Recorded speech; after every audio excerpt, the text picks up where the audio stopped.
Selamat pagi, siang, sore, ataupun malam untuk kita semua.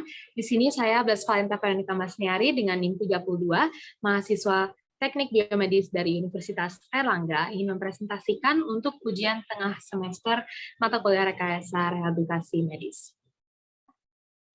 Dalam ujian tengah semester kami, kita diminta untuk mereview jurnal ilmiah internasional dari contoh seperti Scopus atau Web of Science dan juga lainnya, mengenai peralatan rehabilitasi fisik ataupun asistif yang berfokus untuk aktuatornya. Di sini ada 3, yaitu yang pertama kita akan bahas mengenai jurnal yang untuk peralatan rehabilitasi fisik ataupun asistif yang menggunakan aktuator motor stepper. Yang kedua, dia akan menggunakan aktuator motor brushless DC atau brushless DC motor. Dan juga yang ketiga akan menggunakan aktuator elastik seperti SEA atau PA ataupun juga pengembangannya. Untuk yang pertama, di sini kita akan membahas mengenai jurnal peralatan rehabilitatif dengan aktuator motor stepper. Judulnya di sini adalah Design of a New Wrist Rehabilitation Robot Based on Soft Fluidic Muscle oleh Yak Shiwang dan juga Ching Song Shu di tahun 2019. Latar belakangnya sebagai berikut. Mereka berfokus tadi untuk wrist ya, masalah wrist, yaitu kita dapat tahu pergelangan tangan itu adalah sendi yang penting dalam tubuh manusia yang menghubungkan tangan dan juga lengan. Dan di sini sering terjadi fraktur ataupun cedera pada sendi pergelangan tangan karena memang pergelangan tangan ini sering kita gunakan ya. Namun setelah sembuh, latihan atau rehabilitasi itu untuk pergerakan khususnya juga fleksi dan juga ekstensi ini sangat dibutuhkan dan sangat penting. Tapi pelatihan rehabilitasi yang saat ini diterapkan untuk rehabilitasi pergelangan tangan memang masih sangat bergantung pada bimbingan dokter. Jadi setiap pergerakan pasien itu semua dituntun dari peragangan, pembengkokan ataupun juga pelatihan lainnya. Pada jurnal ini akan diangkat suatu inovasi untuk membuat perangkat rehabilitasi medis yang terotomasi sehingga robot rehabilitasi ini dapat digunakan untuk membantu pasien dengan lebih efektif dan juga lebih cepat digunakannya dan digunakan dengan mudah. Berikut adalah fungsionalitas alat yang diharapkan dari jurnal ini. Yang pertama, robot rehab pergelangan tangan ini dirancang dan tujuannya adalah untuk memandu pergelangan tangan pasien sehingga bisa bergerak dengan nyaman dan juga realistis, namun tetap sesuai dengan kemampuan tulang dan juga otot pergelangan tangannya. Lalu juga memiliki kelebihan yang ingin dicapai, yaitu degrees of freedom-nya atau DOF-nya memiliki 3 degrees of freedom, lalu memakai struktur yang kompak, ringan, dan juga mudah dibawa sehingga bisa dilakukan oleh pasien sendiri saat di rumah. Berikut adalah desain alatnya. Dapat terlihat itu terdapat 6 otot atau struktur pneumatis, yaitu yang berupa silinder seperti itu merupakan struktur utama dari desain alat ini. Saat tekanan diberikan, panjang dari setiap otot pneumatisnya itu akan berubah sesuai dengan tekanannya, dan gerakan menekuk dari pergelangan tangan itu atau memutar juga itu diwujudkan oleh shaft. Shaft-nya dapat dilihat di sini, yaitu yang ini. Dan struktur yang menggerakkan pergelangan tangan untuk menegangkan pada pergelangan tangan itu adalah step motornya yang akan kita bahas di sini, motor stepper. Oke, selanjutnya berikut diagram alir untuk alat tersebut di jurnal ini. Dapat lihat sebagai berikut. Ada central controllernya, yaitu dari komputer, lalu akan diatur selanjutnya pada stepper motor driver, dan drivernya ini akan mengaktifasi motor steppernya, dan selanjutnya akan terjadi pergerakan pergelangan tangan seperti yang tadi, seperti peregangannya. Lalu akan juga di sini akan diuji melalui EMG sensor apakah sesuai atau tidak, dan hasil dari EMG sensor ini yang sudah disesuaikan dengan soft fluidic muscles-nya atau tadi otot-otot yang 6 otot pneumatiknya disesuaikan dengan EMG sensornya, dan didapatkan sinyal yang disesuaikan atau dilakukan melalui Arduino. Selanjutnya dilakukan signal processing juga pada jurnal ini.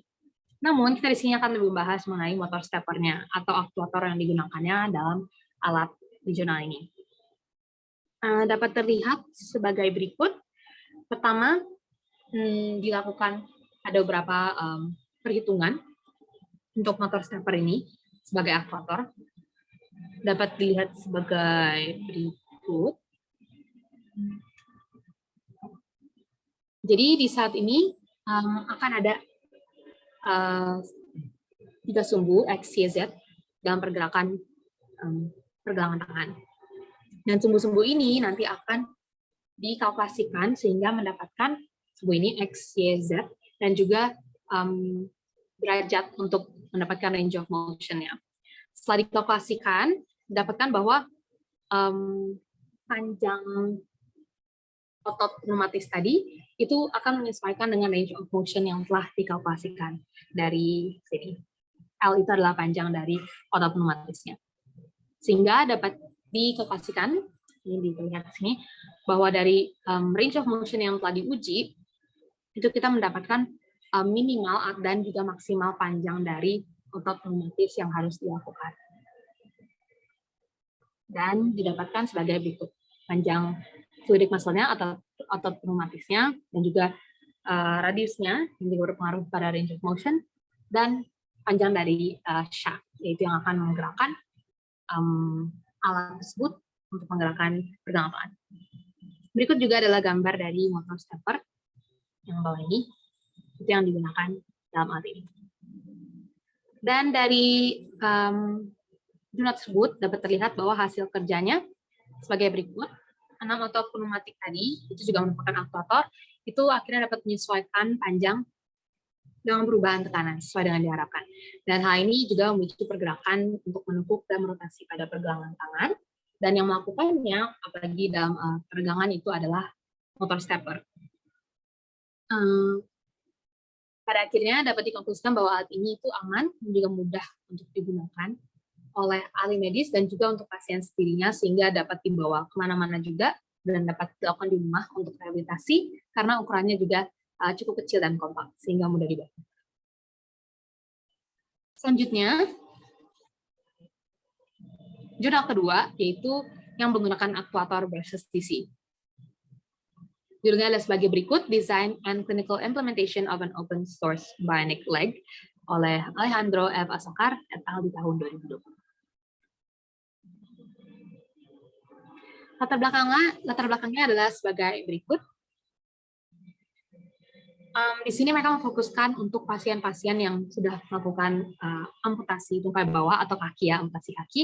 Dan biasanya di sini proses robotik itu memang bisa meningkatkan kecepatan berjalan untuk membantu juga mereka bisa berjalan karena memang sudah tidak ada kakinya lagi sehingga diamputasi. Dan hal ini juga mengurangi penggunaannya energi karena memang kalau harus memakai tongkat untuk berjalan itu memang cukup berat ya dan juga cukup susah. Namun dari metode-metode sebelumnya itu belum ada yang sesuai dengan kenyataan karena biasanya pengujian yang dilakukan itu masih dengan alat-alat atau pengaturan laboratorium yang juga terbatas. Jadi belum sesuai dengan keadaan di kehidupan nyata. Sehingga dengan itu, fungsionalitas alat pada jurnal ini adalah membuat prostesis untuk kaki, menggunakan juga brushless DC. Di sini yang berfokus untuk hasilnya itu sesuai dengan keadaan nyata. Jadi mereka akan menggunakan testing, maupun dari metode biomekanika ataupun kontrolnya yang sesuai dengan keadaan kehidupan nyata. Dan juga hardware yang dicapai di sini itu untuk bisa dikustomisasi atau bisa di-customize sehingga dapat memperbaiki performa dan juga mudah digunakan oleh pasien itu tersebut maupun ayah sendiri. Berikut adalah desain alatnya dari prostesis yang dilakukan pada jurnal ini. Dan berikut juga adalah diagram alurnya. Dapat terlihat bahwa memang banyak motor yang digunakan di sini. Ada motor yaitu motor encoder. Di sini ada motor brushless DC ataupun juga ada motor SEA juga digunakan di sini. Namun kita lebih akan fokus membahas pada motor encoder yaitu motor brushless DC-nya. Dapat dilihat sebagai berikut. Pada motor brushless DC yang digunakan, tujuan dari desain alat ini adalah untuk memberi performa yang tinggi ya, karena memang ingin memberi hasil yang sesuai dengan keadaan nyata. Tapi walaupun performa tinggi ini diharapkan, kita juga ingin tetap memfasilitasi untuk penggunaannya juga mudah. Jadi dapat digunakan oleh pasien itu tersebut sendiri tanpa banyak bantuan dari orang lain juga. Hal ini kita butuh supaya beban dari alat prosesisnya tidak berat dan juga biayanya juga tidak terlalu tinggi. Brushless DC motor ini dipilih untuk jurnal tersebut karena dia memiliki kelebihan sebagai berikut. Dia memiliki efisiensi yang tinggi dan juga densitas torque-nya yang cukup baik, sehingga dia memudahkan untuk mendapatkan rasio transmisi yang lebih rendah. Hal ini merupakan hal yang positif, karena memang beberapa motor lain mempunyai atau memberikan hasil yang tidak sebaik itu dalam hal rasio transmisinya. Juga untuk brushless DC motor, kita akhirnya dapat memanfaatkan waktu transmisi ini yang cukup rendah, sehingga belt drive-nya juga dapat disesuaikan. Dan hasilnya memberikan hasil yang tidak kompleks dan mengurangi biaya juga. Pada penggunaan brushless DC motor atau motor aktuator lainnya, biasanya memang arus itu digunakan untuk mengestimasi output dari torque dan juga performa controller pada alat. Di sini khususnya untuk prosesis. Dan di sini memang kita akan lakukan hal yang seperti itu, hal yang sama, karena ini merupakan hal yang kritikal atau juga krusial untuk open loop torque dan impedance control, itu yang akan kita capai di sini. Dari hasil kerja yang ditunjukkan pada jurnalnya, dapat terlihat bahwa saat dilakukan clinical testing, yaitu uji klinis untuk orang-orang yang menggunakan prosesisnya, atau memberikan hasil yang sesuai dengan keinginan kita atau tujuan kita.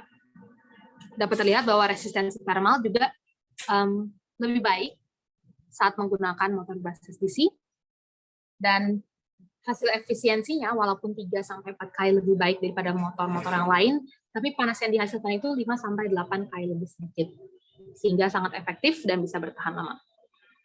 Juga menggunakan motor ini, rasio transmisinya itu 2-5 kali lebih rendah daripada prosesis lain, yang sudah kita bahas juga di slide sebelumnya, sehingga hasil, walaupun hasil torque peaks-nya itu tinggi, tapi juga itu tidak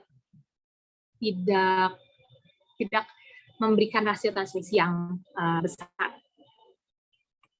Selanjutnya, untuk yang ketiga, kita akan bahas mengenai jurnal yang menggunakan aktuator elastik. Di sini, judulnya Generalized Model Predictive Control Method for Series Elastic Actuator-Driven Exoskeleton Robots oleh Xingwei et al. Tahun 2021. Di sini, latar belakangnya memang ingin mengimprovisasi atau mengembangkan SEA atau Series Elastic Actuator. Di sini, dalam metode-metode SEA sebelumnya, yaitu Model Predictive Control, MPC, biasanya desain yang digunakan itu desain yang berat dan juga bulky, sehingga ini bisa memberikan beberapa gangguan seperti non-linearitas dan juga ketidakpastian yang lebih tinggi. Sehingga dalam hal ini, fungsionalitas alat yang akan kita bahas adalah jurnal ini mengemukakan hasil pengembangan dari penelitian pengembangan aktuator elastik, yaitu GPC, Generalized Predictive Control. Dan yang diharapkan di sini adalah memiliki performa tracking yang lebih superior daripada metode tradisional lainnya sebelumnya. Berikut adalah desain alatnya. Dan ini desain motor yang digunakan lebih detailnya lagi. Di sini dapat terlihat ada motor dan support bracket. Dan ini adalah bagan alur dari jurnal yang digunakan untuk motor ini. Dapat terlihat bahwa ini adalah servo dan motor yang digunakan. Dan ini adalah inovasi GPC yang diajukan oleh jurnal ini. Pengembangan SCA adalah untuk aktuator di alat ini adalah sebagai berikut. Ini juga dilakukan pengujiannya. Pertama tentunya dilakukan perhitungan yang dapat terlihat di sini. Dia memanfaatkan dari hukum Newton dan didapatkan seperti ini. Dan dari nilai-nilai tersebut akhirnya didefinisikan indeks performa receding horizon. Dia juga dilakukan prediksi untuk output dengan kompensasi disturbance-nya, dan terakhir dilakukan optimasi untuk receding berdasarkan performa yang telah diprediksi. Di sini juga dapat terlihat bahwa motor yang digunakan adalah Yaskawa Seiko Asia Motor sebagai berikut. Ada kodenya juga, dan itu dimanfaatkan dengan double tandem shift transmission system. Hasil kerjanya adalah sebagai berikut. Ini dilakukan ada tracking angle, tracking error, dan juga torque. Ini untuk set point tracking performance ada dilakukan 3, yaitu PID, MPC yang metode lama, dan juga yang baru, metode GPC yang titik-titik bawah ini. Ini juga ada yang tracking angle, tracking error, dan juga torque performance untuk set point tracking performance kali ini dengan artificial uncertainty. Jadi di sini tambahan gangguan-gangguan, dan hasilnya juga tetap untuk yang GPC yang memang lebih baik. Hasil kerjanya ini dilakukan tadi simulasi di Space DS 1007 real time ya, dengan control experimental platform itu namanya. Dan dapat terlihat bahwa pengembangan SCA, yaitu GPC di sini Generalized Predictive Control, menunjukkan keunggulan yang baik dalam desain yang simple, tapi kemampuan dan ketahanannya juga tetap baik, bahkan jauh lebih baik dari metode-metode sebelumnya seperti MPC. Karena di sini dia terlihat dapat mengatasi gangguan yang didapatkan dari variabel manipulasi dan juga kontrol yang sudah dilakukan di simulasi ini. Sekian yang saya dapat presentasikan. Bila ada kesalahan ataupun kekurangan, saya bersepakat Mas Nyari. Terima kasih.